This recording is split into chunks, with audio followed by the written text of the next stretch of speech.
frail in front of a fire at her treasured holiday home in Balmoral, Scotland. Her Majesty Queen Elizabeth II, aged 96, standing to duty to meet the new UK Prime Minister, the 15th in her reign. We now know just how unwell she was, but her nation, the Commonwealth, always came first for the longest-serving British monarch.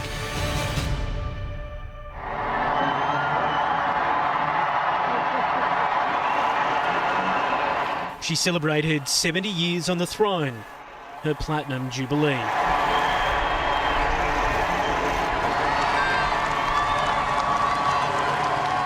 While her lost mobility meant she didn't take to the streets or Horse Guards parade, she was on the balcony, her great-grandchildren by her side, for a wave to the people for her last milestone hurrah.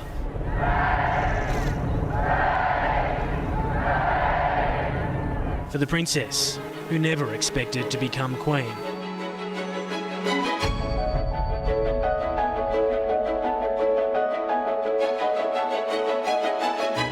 Born in London's Mayfair in 1926, Princess Elizabeth was the first child of the Duke and Duchess of York. Educated by a governess at home, Lilibet, as she was known to her loved ones, lived a privileged and carefree childhood.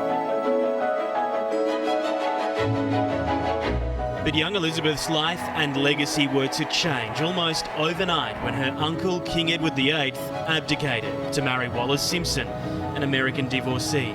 This decision has been made less difficult to me by the sure knowledge that my brother will be able to take my place forthwith.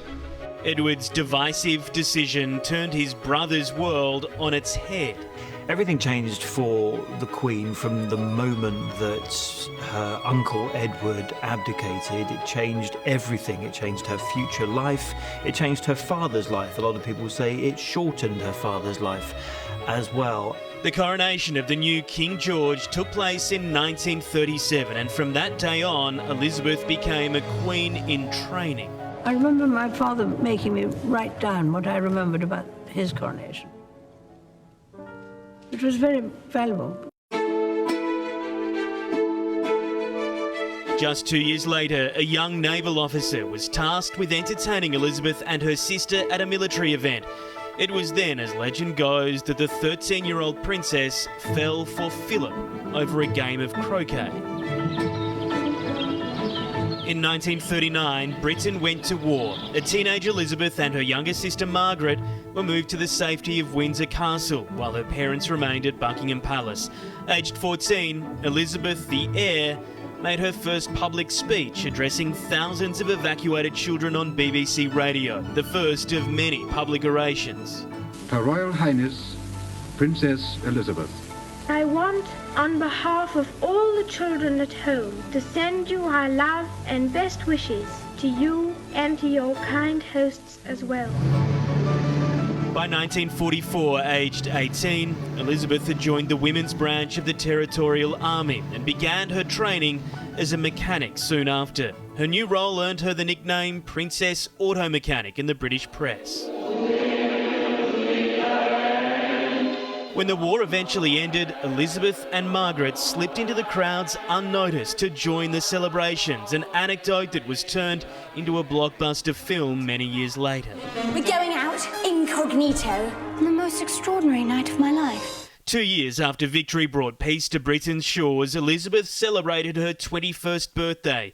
In another national address, she pledged to dedicate her life to the service of the Commonwealth. My whole life, whether it be long or short, shall be devoted to your service and to the service of our great imperial family, to which we all belong.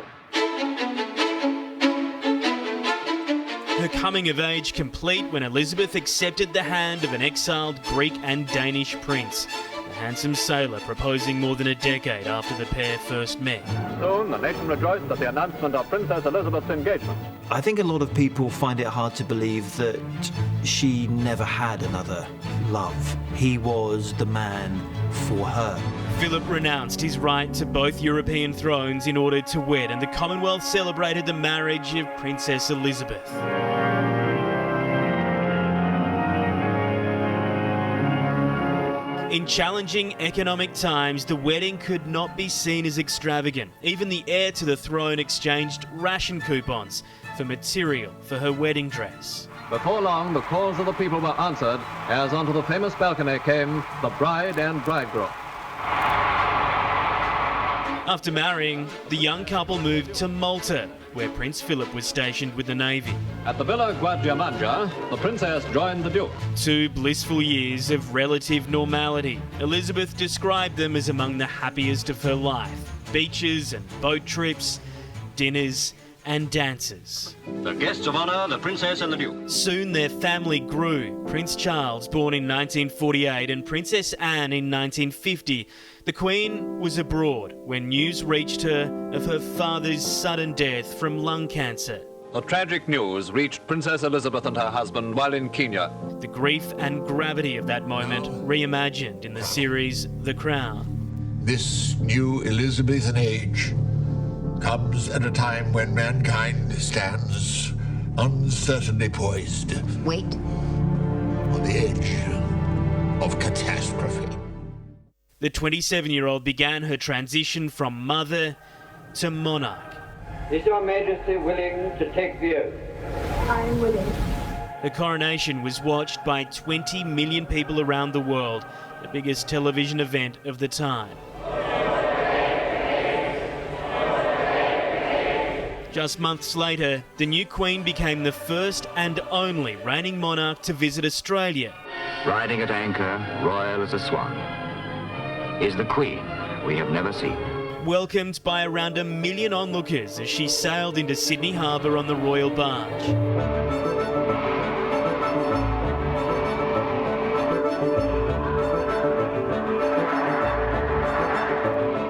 I want to tell you all how happy I am to be amongst you and how much I look forward to my journey through Australia.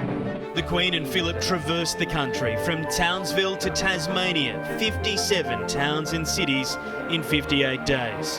Her Majesty would return to Australia a further 15 times, building a close bond with a far-off nation.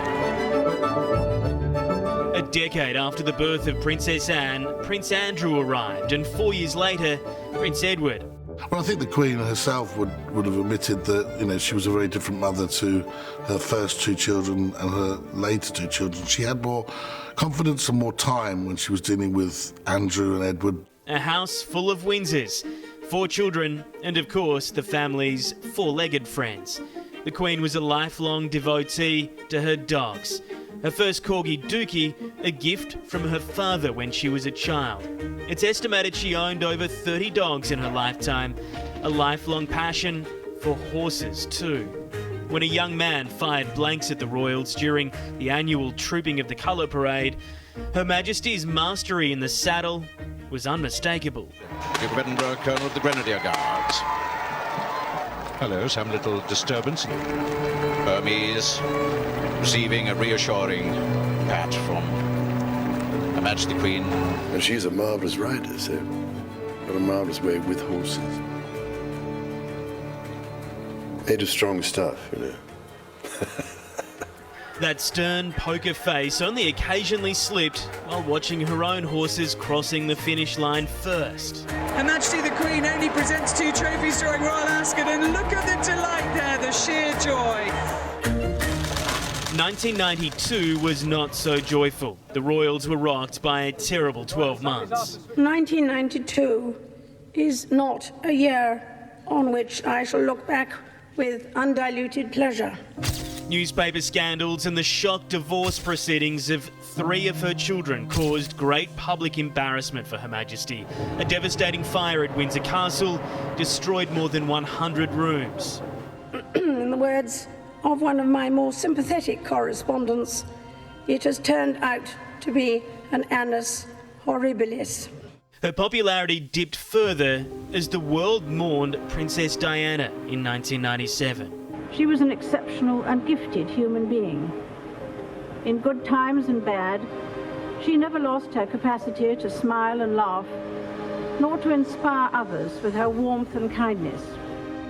It is a time in the 1990s when most people will acknowledge that the Queen did put a foot wrong, and she did suffer. I think the royal family collectively suffered a public image crisis, and it took a number of years for that to mend. But with her stoic sensibility, Queen Elizabeth weathered the storm. Today is another landmark. Year upon year, the Queen's traditional Christmas Day message summarised the heartaches and the happenings of the past 12 months. I hope that 1958 may bring you God's blessing and hopes for the coming year. Christmas will bring back sad memories. It is true that the world has had to confront moments of darkness this year.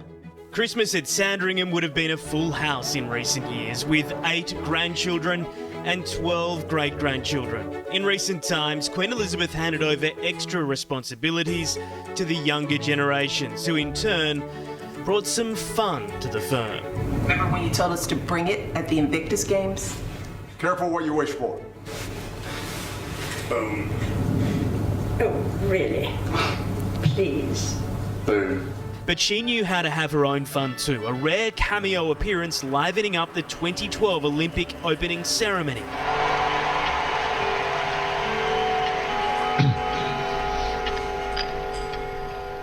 Good evening, Swan. After her husband retired, Her Majesty still refused to hang up her hat. Front and centre stage was where Queen Elizabeth II spent much of her life. Here in June 2021, surrounded by world leaders at the G7 summit. Are you supposed to be looking as if you're enjoying it? Yes. Her wit and wisdom as sharp as ever at the age of 95. A lifetime dedicated to service. Elizabeth had links to more than 600 charities and organisations. She visited more than 100 countries during her reign and was served by more than 170 Prime Ministers across the Commonwealth, including 15 British Prime Ministers and 16 Australian. Well, I think the Queen's record can be summed up with that one word, and that word is duty. She has always put her duty as the Queen ahead of every other consideration. Even the pandemic didn't halt public engagements. She leapt on video calling. She knew that this would be another way to be seen, to be believed, which was one of her mantras throughout her whole reign. And in the darkness of Britain's lockdowns, she became the guiding voice of a nation. We will be with our friends again. We will be with our families again. We will meet again. Urging Britons to stay strong through the restrictions. Her own lockdown tragedy came when her beloved husband Philip passed away at the age of 99. COVID restrictions meant the funeral was a moving, yet muted affair.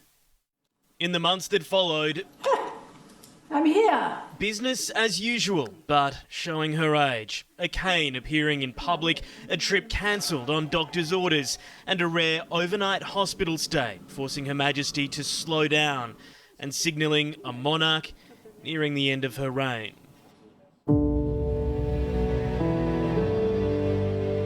For almost 7 decades, she bore the weight of the crown. Now, Queen Elizabeth's reign draws to a close, but a remarkable royal legacy will live on.